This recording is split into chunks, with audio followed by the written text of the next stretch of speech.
Knowledge. Inner life. Difference in the value of spiritual and earthly knowledge. BD0375 from April 12, 1938, taken from book number 8. An insightful person never has the desire to penetrate into God's deepest wisdom just to enrich his knowledge, but he will seek connection with God from this knowledge. He will never be satisfied with just knowing. What seems much more valuable to him is the relationship that connects him with the Creator of all miracles. And once he has found the right attitude towards the Creator, only then will knowledge bring him the blessing.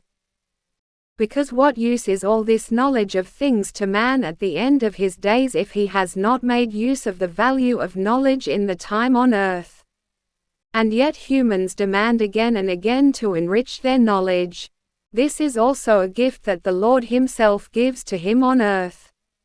The urge for always new knowledge is innate to humans. Why would everything be in nature, in and around man himself? Everything is again and again a reference to the eternal Creator, and His Spirit is active in man, when the thirst for knowledge begins to stir in the earthly child. All these peculiarities point to an intervention of divine power already from the beginning of the earth's existence. The inner life of the human being is an area completely separated from the actual body.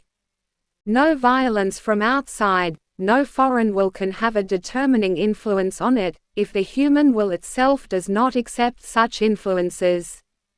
The inner life is something which humans can always determine completely independently, which it can richly and invaluably arrange.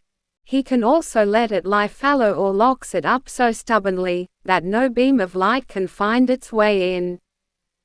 That he therefore does not absorb spiritual knowledge but enriches himself in earthly knowledge in such a way that it fills him completely and he is then incapable to absorb divine wisdom in himself. Yes, such appear to him as questionable, and he is therefore with all his earthly knowledge a completely unfit being when leaving the earth.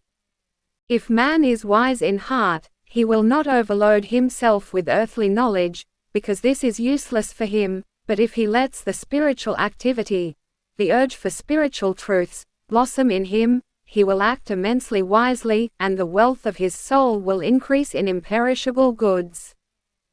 All knowledge which the Lord imparts to you has incomparable value in the sense of creation. But all earthly efforts for learning will not be recognized one day, when the value of the soul is judged and rewarded.